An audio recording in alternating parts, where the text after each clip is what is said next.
Hi everyone, welcome back to another session with me talking about the tarot cards and digging in a little bit deeper in terms of their meanings and interpretations. So I am going to pull a card today. This is the tarot card and the energy that we want to be working with today.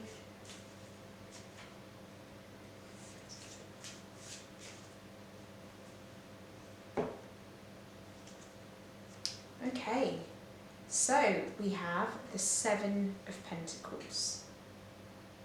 The Seven of Pentacles.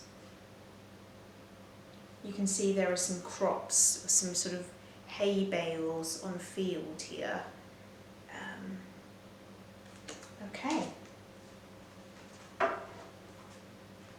And now I'm going to pick a Archetypes card from Kim Kranz's Wild Unknown Archetypes deck, and we'll see what resonances we can pick up.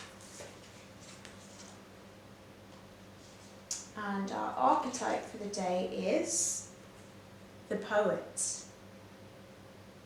The Poet. The Seven of Coins and the Poet. Beautiful. Alright, let's see what Kim Kranz has to say about the archetype of the poet. The artist, the witness, the truth teller. The poet's work is to feel immensely and not be afraid. They must seek out truth in the darkest corners of the world and carry it back for all to see. This unique capacity resides within us all, regardless of our relationship to creativity. When the poet energy is present, there is a call for deep honesty in reflection, for seeing the big picture within the little one.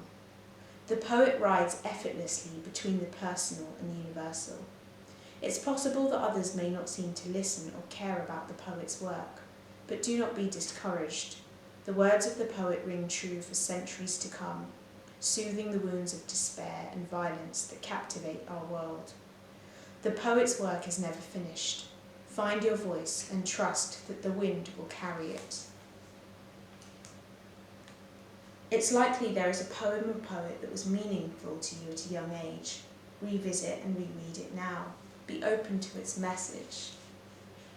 The poet is related to the shaman and the bridge. These archetypes hover in the meeting place between the everyday and the sacred. Clairvoyant, wise, timeless.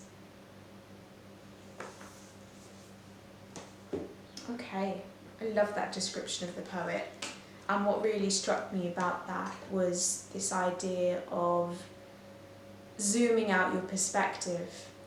I know for me personally, I've been thinking a lot about my creative work and thinking about what I want to do to kind of have an impact on the world around me in a positive way.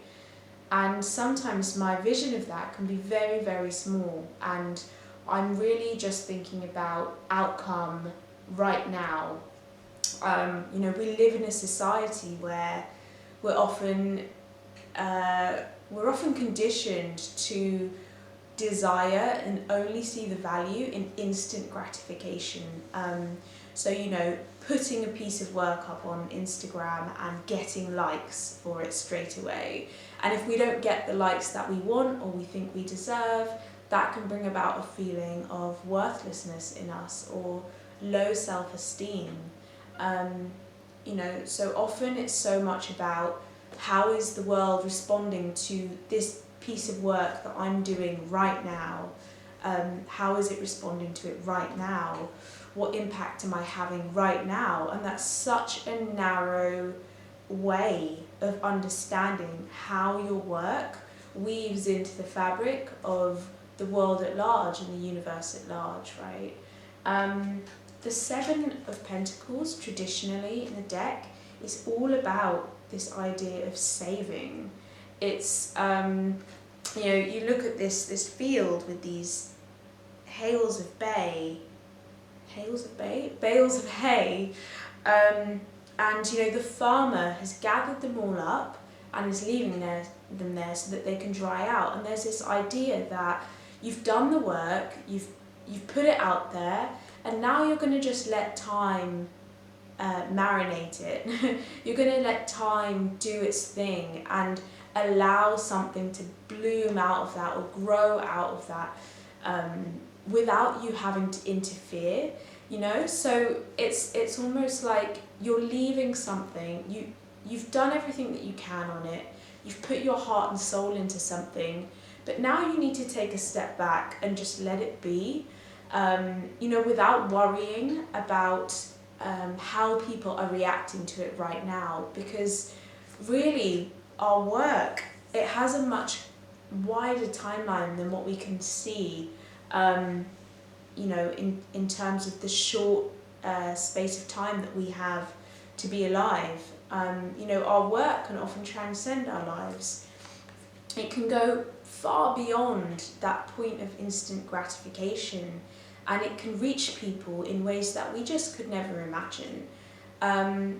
So, you know, my feeling here is that there's such a strong message here about not being discouraged when you put something out there that you know you really put your heart into, and it doesn't get the kind of reaction or recognition that you would have liked it to have received.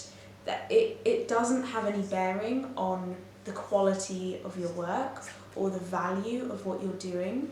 Know that just by putting your soul into something and working in a way that is very spiritually aligned for you, just by doing that and putting it out there, you've done your job. And the rest is up to the universe, is up to time to sort out, and it will, you know, you will gain so much from that simple act of patience and trust with the universe. And you know, so often we forget that when we're creating something, it is an act of co-creation with the universe. You know, we're not always in control of how things are going to be received, and rightly so.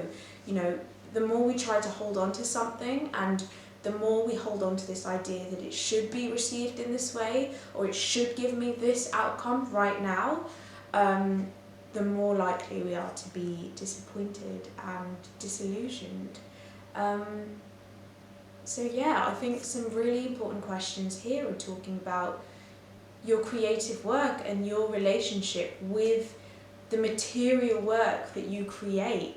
You know, am I holding on to this idea of a desired outcome or a desired result from my work?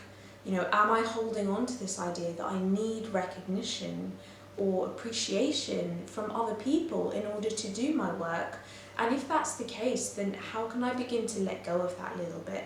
How can I begin to zoom out and understand that my creations, or whatever I'm working on or doing, is going to have a much wider impact? This is about something much bigger. You know, how can I begin to see my work in that light and that perspective, instead of this very myopic view that is totally fixated on instant gratification? So yes, I hope you enjoyed this combination today. Please let me know what you think in the comments below, and I'll see you again soon.